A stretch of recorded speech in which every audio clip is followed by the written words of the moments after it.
Hi, my name is Dan, and this video is going to be a tour of the level editor for Unreal. It's going to go a bit more in depth than the inbuilt tutorial does, and it's one in a series of videos I'm doing on level editing in Unreal, which is basically getting started with Unreal from scratch. And if you want to know what Unreal Engine is, then I've recorded a video on that, so go look at that one. What I'm actually going to do is I'm going to show you how to create a project in Unreal first. It's fairly straightforward, to be honest, yeah, but I'm going to show you it. So what I've got here is I've got the Epic Games launcher up. The thing in the background is nothing to worry about. It's just to hide all my desktop icons. And I've got a launch button here, so I'm going to launch Unreal Engine 5.1.1. Just click on that, and it's brought up a little splash window, and it's just loading it up. Now this is loading up very quickly because I have actually loaded it up just a few minutes ago, so I won't pause the video at this point because it's nearly there.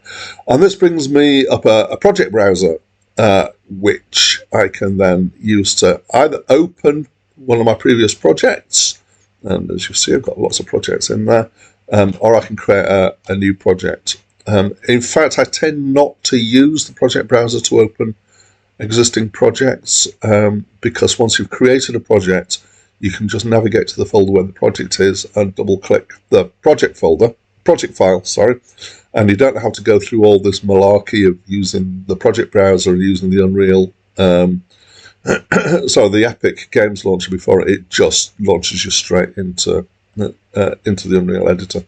So it's a games project that I'm going to create. Epic are expanding the use of Unreal into all sorts of other uses. And what this does is it gives me, on the right here, there's several templates that I can use. And I'm going to use the third-person template, which is my favorite. So that sets up some stuff where you've got a character you can run around in the scene. I'm just going to talk quickly about some of the things down here. So I'm going to choose it to be a blueprint project rather than C++ project. At this point in time, it's not hugely important, but blueprint projects are simpler to work with. My target platform is desktop, which is basically it's a Windows PC. Preset quality, I don't tend to mess about with that. Starter content is worth having ticked, depending on what you're doing, of course, because that gives you some assets that you can use in your projects. And then excuse me, then I've got a location here, and I'm going to give it a name, and I'm just going to call it tutorials, because I'm going to use the same project for the next few videos, and click create. So that does a bar here, and then it's going to start loading in or creating a project. So at first, oh no, it has come up fairly quickly. If when you do that it doesn't actually show anything very fast, then just give it a little bit of time and wait. It's often working in the background, and sometimes this splash screen goes behind everything else, and sometimes it just takes a couple of minutes before that splash screen comes up. Now on my computer this has happened really quickly this time, but I think that's because I've just been going through this process, and so a whole load of this stuff is already resident in memory, so it's relatively fast. So I'm not actually going to pause the video. I'm going to try and waffle whilst it's going. We're on 90%. If you can't see that, let's get a bit closer. So we're loading at 90%, and now it's paused. Of course, it's making the lie of me. No, there we go. So I'm going to zoom out, show what we've got. So we've got this is the standard layout for the level editor. So this is so yeah, the concept that we've got here is a individual 3D environment inside Unreal is called a level, although sometimes it's called a world and sometimes it's called a map. So they are not always consistent, but the most common term is level, and we're editing this level, and it's called it, if you look at the name on tab here. It's third person map. There we go. Right. So what I'm going to do is I'm going to go through various bits of this. I'm not going to go in great detail. I'm not going to show you every single button and widget and thing that you can use, because that would be somewhat pointless, because you wouldn't necessarily understand all of it at this point. So there's some fairly standard things that we've got across the top here. We've got a set of menus. There's all sorts of stuff in the menus. And do use the menus sometimes, but there's loads of widgets, as you can see, kind of on the screen. And then our actual level that we're editing has got a tab, and so you've got the ability to have several tabs here. I'm going to spend a little bit of time on this viewport, so let's just zoom back out. So this area here, where you can actually see the 3D world, is the viewport. Obviously, we can see what's going on in the level. I should just say, first of all, that the editor is very configurable, so you can move things around, put them in different places. This is how it's set up by default.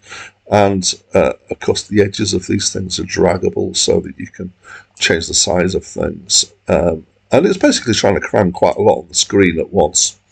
I also feel the need always at this point to point out that although we're going to talk in a very cavalier way about this 3D world that we're working in, there is no real 3D thing here. This is entirely faked by the computer.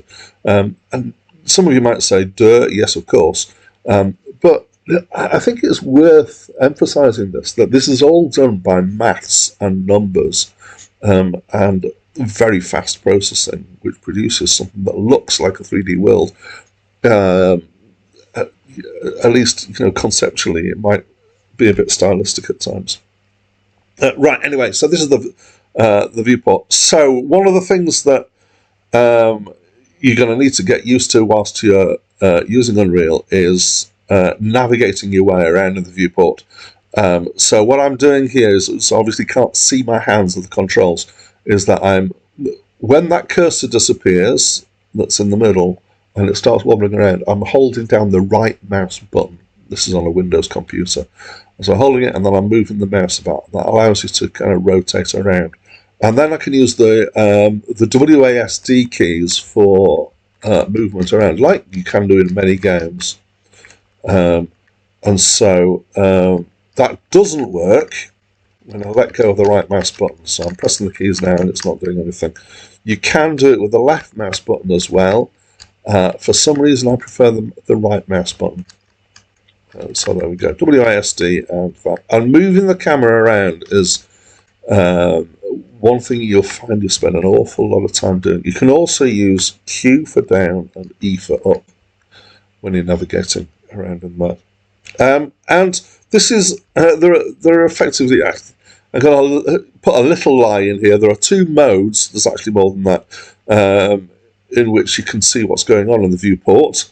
And this is the edit mode. So this is the kind of default mode when you're kind of editing and moving stuff around in your world. It's not playing the game at the moment. It's just using the editor. But if I go to this button up here, this green play button, that plays the level and it'll play it in the editor. And what that's done is now I'm conceptually playing the game.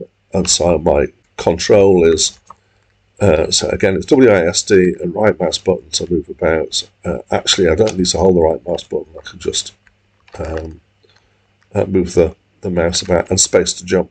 And we've got some objects we can climb on, and we've got these blue boxes are physics objects, so they'll respond to the character. While I'm here, I'm going to press F11 because F11 gives me full screen, and we can go in and out of F11 just by toggling it. And to stop playing, you press Escape. Now I've still got F11, so it's still, the viewport's maximised, so I'll push it back out of that. You may come to a point in your projects where using Escape isn't the thing that you need to do to get out of playing because you've repurposed Escape for something else, and you have to deal with that yourself if you get to that stage. Okay. what else do I need to show you here then? So I'm going to show you just a couple of things up here in the top right of the viewport. Let's zoom in. So the first one is I'm going to show you the camera speed.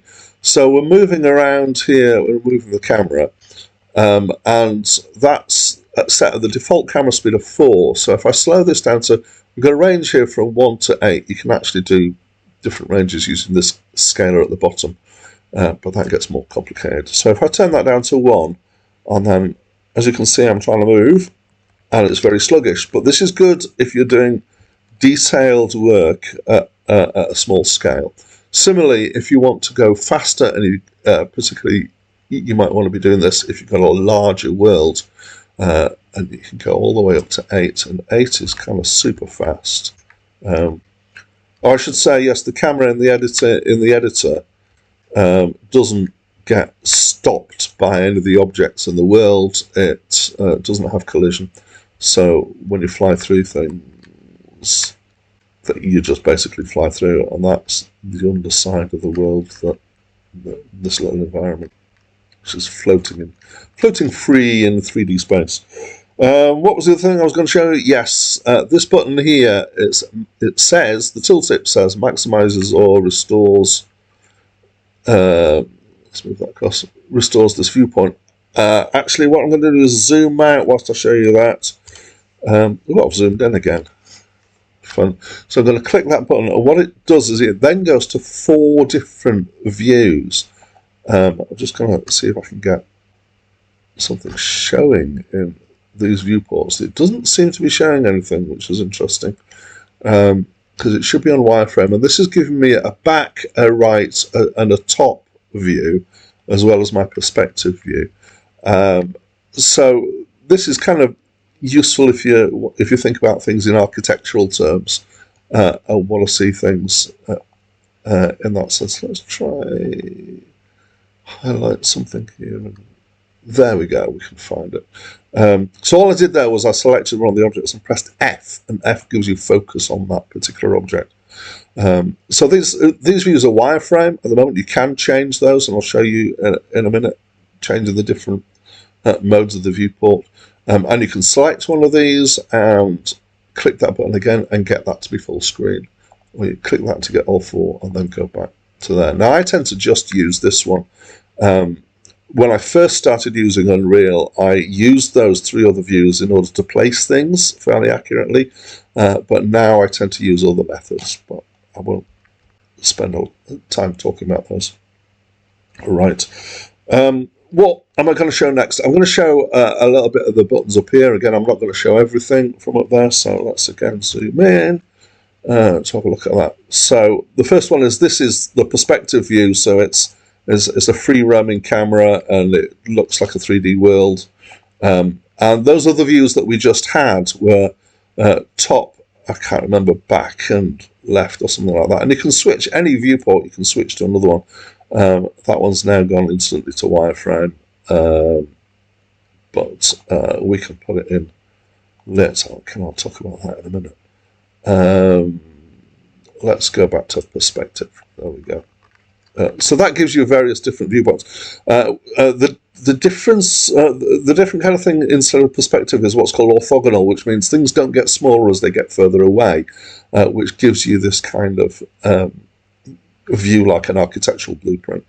The other button I'm going to show, actually I'm going to show very briefly both of these. So the lit button, this shows you can render in different ways in the viewport. So we can do unlit, we can do wireframe, which we've seen, and then there's a whole lot of more options in here which I'm not going to explore, but you could play with. And then finally, this show button allows us to show and hide various aspects of things in the view. So I'm just going to put on collision, which isn't normally there, and you can see these purple lines, and it shows you the shapes that are being used for collision on those objects. Let's take that off again. Right. Next, what am I going to do? I'm going to talk about the outliner. So let's zoom out temporarily and move off that. So the outliner by default is over here on the right hand side, and basically what this is the list of all the objects that are in the world. So as you see, it's actually got highlighted this SM cube 6, and I've got, you can see selected in the viewport is this back wall. Now if I select one of these blue boxes, it changes which object in the outliner is highlighted in here, and it's basically a list of all of the things that's in your world. And you might not think there's very much in the world there at the moment, but there's actually quite a long list of stuff going on now.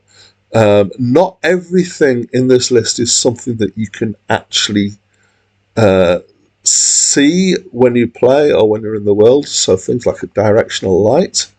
If I click on that, actually you can see there's a what's called a widget in the world, but that doesn't appear, it just has an effect in the world.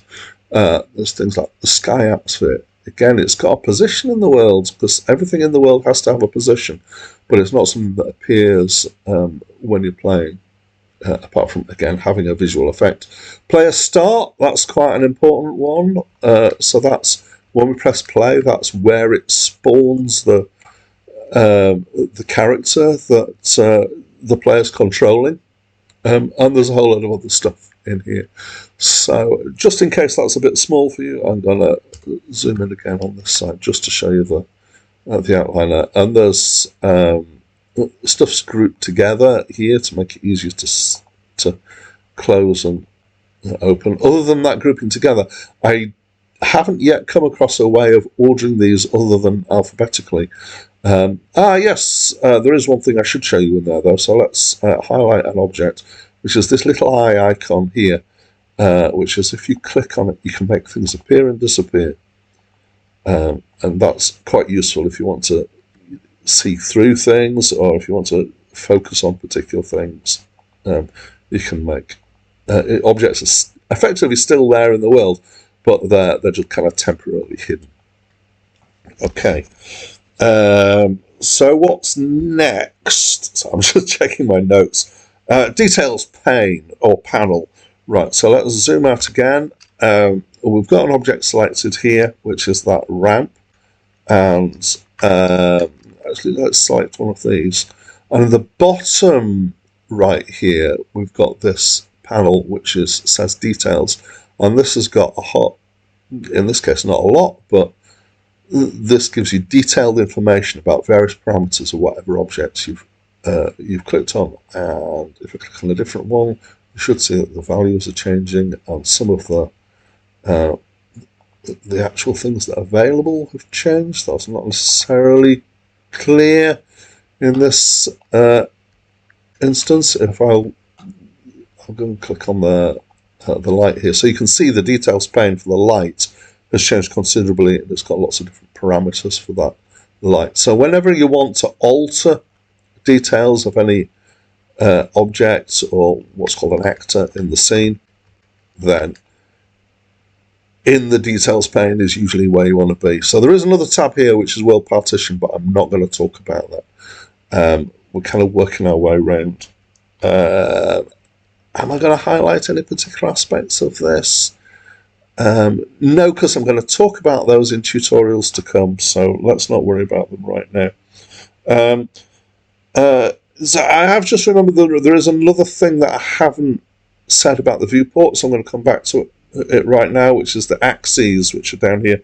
So again, I'm going to zoom in so we can see a bit more clearly. This just shows me, as I move around, which way is X, which way is Y, and which way is Z. So the world has a coordinate system in X, Y, and Z. And whenever you highlight an object, you get a widget, which also has arrows in X, Y, and Z. And Unreal does a very useful thing in that it color codes these. So X is red, Y is green, and blue is Z.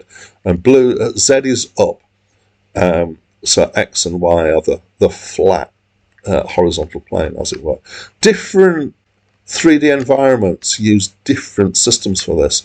I've not seen anywhere X is up, but I have seen them where Y is up and where X and Z are the horizontal plane. And so if this confuses you because you've been used to something else, then I'm afraid you just have to get used to it. Okay. Right. What have I done? I've just done the detail panel. I'm going to talk about the place panel next, which is this one over here on the left-hand side. So let's zoom in again and have a bit of a look here. So this it says place actors, and basically, just to be technical, they're not all actors. And if I click on the geometry, you see these aren't actors. But let's not get too technical just yet. Unreal has some objects and items that you can put in your world by default. You are not limited to just these things. You can import other things that you can put into your worlds and therefore into your games and your projects, and we'll talk about that in a minute. But the built-in ones that you can use are all here. So actor is fairly pointless putting actors in. Characters, pawns, point lights, etc. What's more useful here is lights, so you can put different lights in the scene. Shapes, so these are fundamental shapes. These are what's called a static mesh actor, which I'll explain static meshes in a later tutor. But an actor, anything that is in the world and has an effect in the world, is an actor in Unreal terms. So an actor means something that has a presence in the world. So I'm just going to put a cube in, and I can the easiest way to do this is to highlight that, and I'm holding it, and I'm going to drag across, and then just drop that in the world. And has that actually worked? Something went wrong, but there we go. I've put a little cube in the world. Sphere, cylinder, cone, plane, so they're basic shapes. There's various other tabs here. We've got visual effects, which are particle effects, and I'm going to talk about those. Geometry. Interestingly, looks like you've got some fairly similar things here between shapes, which are called static mesh actors, and geometry, which is called, when you hold over them, it calls them box brushes. It's a cone brush, cylinder brush. And again, I will do a tutorial, a tutor later in this series that talks specifically about these.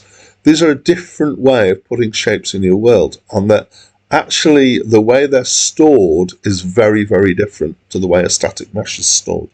And there are advantages, particularly to geometry shapes, but there are also disadvantages. I'll talk about that later. And there's various other things here as well. And I'm also going to point out up here, there's a quick add button, which does basically the same thing as these things and a few others. So we can have content browsers, we'll come to that in a minute. So we've got our basic, we've got our light shapes, etc. So the same buttons as we've got here, effectively. Right. So the last thing I'm going to talk about is the content browser, which is down at the bottom. Zoom out. So that's this area here. You can actually have more than one version of this open at once, but it tends to get confusing if you do. And this looks at the left-hand side here. Let's do a bit of zooming in. It looks a bit like a file structure navigator, and that's because that's exactly what it is. And there's a folder inside the folder that Unreal creates. So when you create a project, Unreal creates a folder and puts a whole lot of stuff in it. And Unreal is very keen on keeping as much as possible to do with the project inside a single folder. So you can move that folder about and it still works, which is really useful because you can put it on a data stick, or you can zip it up and share it with somebody, and they can download it and open it up and see exactly what you've been doing, which is great. You don't need to do any kind of weird stuff with files that are in your users folder or any crazy things like that. And it organizes this content, so literally in a file structure in this folder called content. And if you create, so I can go create can we have a new folder? There we go, new folder. Let's just call it new folder. And that's literally creating a new folder within that content area. So I can manage things either by using the Windows File Explorer or by accessing them through the content browser. And so when I was talking about the quick place stuff up here on the left, that's things that are built in to Unreal, but you very quickly want more stuff, and that all goes inside your content browser. And I'm using the word stuff because there are many, many different types of things that can be here. And you can see there's already some folders here. And if you remember right back at the beginning, we clicked the starter content button when we tick box when we created the project. That means we've got a whole lot of stuff inside this folder. And I'm just going to I'll just go to props here and show this now. If I highlight over one, it will tell me, yeah, we can't see it because we're too zoomed in.